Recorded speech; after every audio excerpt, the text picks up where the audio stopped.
Here in this room, we are members of a community. For each of us to enjoy learning and do our best work together in the classroom, we need to build a strong community. Let's talk about what you can do to make everyone feel good about being part of a community. Earlier, we talked about this chart right here that you can see on my screen. We can treat others with respect. We can make everyone feel welcome and included. We can listen to what others have to say, share ideas honestly and respectfully. We can ask others for help and give to others, and we can work on our own or in groups.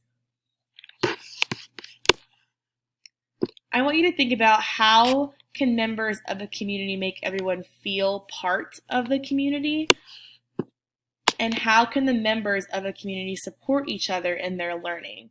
I want you to take some time, think about these two questions. We're going to regroup as a whole, and we're going to make our own chart about what our classroom community is going to look like.